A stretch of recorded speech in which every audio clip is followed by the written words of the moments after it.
Episode में देखा कि डीमंस ने जियालिंग पास पर अटैक करना स्टार्ट कर दिया था। जियालिंग पास पर प्रोटेक्शन बैरियर मौजूद था पर डीमंस उसे तोड़ रहे थे क्योंकि जियालिंग पास पर वाटर सोर्स मौजूद था जिसे वो नष्ट करना चाहते थे। सभी म्यूजिशियन उन्हें रोक रहे थे। एक एयरडन ने लिन को सभी टीम को लीड करने को कहा था जिससे लिन और बाकी सभी मिलकर डीमंस से फाइट करने लगे। लिन सभी को प्रोटेक्ट कर रहा था और लीशिन भी उसके साथ बहादुरी से फाइट कर रही थी। उन्होंने प्रोटेक्शन बैरियर को रिकवर कर लिया था पर वहाँ 56 पिलर का गॉड की मोरी भी आ गया था जिसने बैरियर को तोड़ दिया और सभी को लगने लगा कि वो मरने वाले हैं। पर आवचेन और शेनिन वहाँ आ गए थे जो अपनी गॉड पावर से उन्हें रोकने लगे पर उन्हें भी काफी प्रॉब्लम हो रही थी। पर वहाँ पेरिस मास्टर भी आ गए जिन्होंने अपनी पावर को उन दोनों की पावर के साथ मर्ज करके किमोरी को मार दिया था और उसका डेमोनिक क्राउन भी नष्ट हो चुका था। फिर अब हम देखते हैं कि सभी पेरिस मास्टर को वहाँ देखकर काफी खुश होते हैं। आवचेन और शेनिन पहली बार जियालिंग पास के पेरिस मास्टर ली जेंग को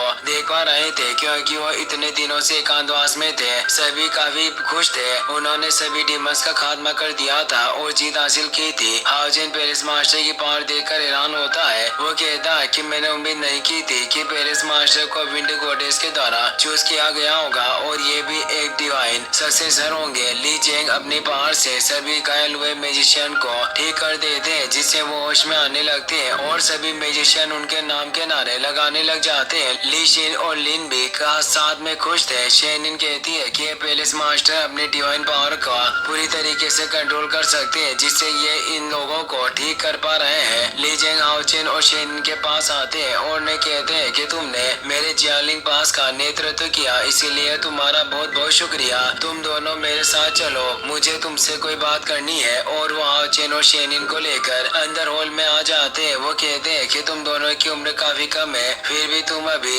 लेवल 8 पर पहुंच चुके हो। और वो हाउचेन से कहते हैं कि तुम जरूर नाइट हॉल के सन ऑफ लाइट होंगे और आने वाले समय में तुम इन नाइट हॉल को लीड करोगे। और शेनिन तुम असेसिन पैलेस की संत हो, तुम्हारा भविष्य भी काफी उज्जवल है, तुम भी अपने पैलेस को लीड करोगी। हाउचेन उन्हें कहता है कि मैं 20 नाइट 12 आपको रेस्पेक्ट देता हूँ। शेनिन भी उन्हें रेस्पेक्ट देती है। ली जेंग अपनी पावर से उनकी पूरी मन एनर्जी को रिकवर कर देते हैं और वो उन्हें बताते हैं कि तुम्हारी बॉडी में मौजूद एलिमेंट्स काफी ज्यादा प्योर है जिससे तुम इस पैलेस में मौजूद एलिमेंटल डिवाइन स्टोन को रेजोनेट करने में सक्षम थे और जरूर तुम दोनों को भी गॉड के सक्सेसर के रूप में चुना गया होगा। हाउचेन उन्हें इस तारीफ के लिए थैंक्स कहता है तो पेरिस मास्टर कहते हैं कि मैं भी तुम्हें शुक्रिया कहना चाहता हूँ। अगर तुमने आज जियालिंग पास को असिस्ट नहीं किया तो बहुत बड़ी प्रॉब्लम क्रिएट हो सकती थी क्योंकि जियालिंग पास एक बहुत ही स्पेशल लोकेशन है जिसे पानी को रोकने के लिए बनाया गया था। ये एक डैम की तरह है जिसमें हमारे इंसानों का वाटर रिसोर्सेज मौजूद है और ये पानी हजारों साल तक हमारे द्वारा प्रोटेक्टेड है। लेकिन डीमंस हमेशा से इस लिंगवान पास पर अटैक कर रहे हैं ताकि वो इस पानी को बर्बाद कर सके। आज तक हमें इसके बारे में उन डीमंस का सामना किया और अपनी जान की परवाह किए बिना उन्हें ब्लॉक किया, चाहे इसके लिए हमें कोई भी कीमत क्यों न चुकानी पड़ी हो। हम कभी भी पीछे नहीं हटे और हमें हजारों सालों से एक हिस्ट्री क्रिएट कर दी है। जब हमने उन डीमंस का सामना किया उस वक्त उन डीमंस ने काफी चालाकी से काम लिया। मैं अभी कुछ दिनों से एकांतवास में कल्टिवेशन करने गया हुआ था और उन्होंने जियालिंग पास पर अटैक करने का ये वक्त चुना।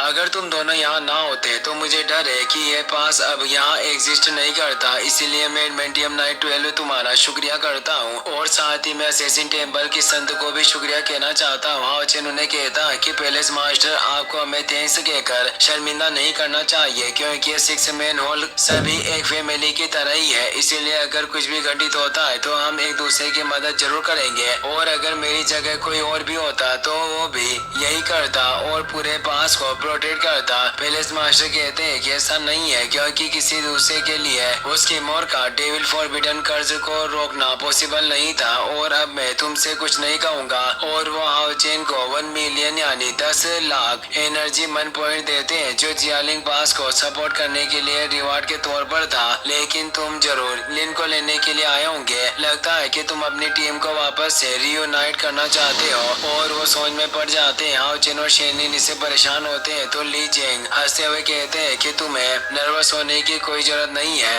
एक बार वो अपने मामले सुलझाने के बाद तुम्हारे साथ जा सकता हूँ। शेनिन और आओचिन इससे खुश होते हैं और वो दोनों ने तेज कहते हैं। ली जेंग उन्हें कहते हैं कि मैं तुम्हें एक और बात बताना चाहता हूँ और वो कहते हैं कि जहाँ तक मुझे लगता है कि नेक्स्ट टेम्पल कंपटीशन में तुम दोनों ही अपने अपने टेम्पल को रिप्रेजेंट करोगे और उनकी तरफ से फाइट करोगे। आओचिन हैरान हुआ कहता है कि आखिर ये टेम्पल कंपटीशन क्या है। वो बताते हैं कि ये टेम्पल कंपटीशन हर 10 सालों में एक बार होता है। इसमें 6 से 5 के सभी पावरफुल लीडर तुम्हारे साथ कॉम्पीट करेंगे और ये मैच को सभी आम लोग भी देख पाएंगे ताकि वो हमारे फाइट से सीख सके कि अलायंस कितना ज्यादा पावरफुल है और इंसानों का विश्वास हम पर और ज्यादा बढ़ता है। और मैं तुमसे वादा करता हूँ कि अगर फ्यूचर में होने वाले कंपटीशन में अगर तुम मुझे बीट कर देते हो तो मैं तुम्हारा पूरा सपोर्ट करूंगा ताकि तुम अलायंस के नए लीडर बन पाओ। पर इसमें काफी ज्यादा वक्त अभी भी बाकी है, पर याद रखना कि तुम दोनों मानवता की उम्मीद हो और तुम ही इंसानों और डीमंस के बीच चलते आ रहे हो। इस दुनिया को पूरी तरीके से खत्म कर सकते हो पर तुम्हें इसके लिए तेजी से आगे बढ़ना होगा। वो दोनों उन्हें तेज कहते हैं। अब हमें पैलेस के बाहर का सीन दिखाया जाता है। लिन आओचिन के साथ जाने वाला था पर लीशिन को यहीं रुकना पड़ेगा जिससे वो काफी दुखी था और वो रो रहा था। वो लीशिन से कहता है कि क्या तुम वास्तव में मेरे साथ नहीं आ रही हो। लीशिन मना करते हुए कहती है कि ऐसा पैलेस मास्टर की वजह से है क्योंकि उनकी वजह से ही मुझे बैटलफील्ड में वापस जाने की अपॉर्चुनिटी मिली थी। उन्होंने मेरे बारे में सोचा और मुझे मेटेओराइट पीस दिया था और अभी जियालिंग पास पर डीमंस के अटैक लगातार बढ़ते जा रहे हैं, इसीलिए मुझे इस पास को यहीं रुकना होगा। पर तुम जिस साउथर्न ईस्टर्न पास पर जाने वाले हो वहाँ की सिचुएशन और ज्यादा कॉम्प्लिकेटेड है। वहाँ तुम्हारा हाई लेवल के डीमंस से सामना हो सकता है, इसीलिए तुम खुद को खतरे में मत डालना और अपना ख्याल रखना।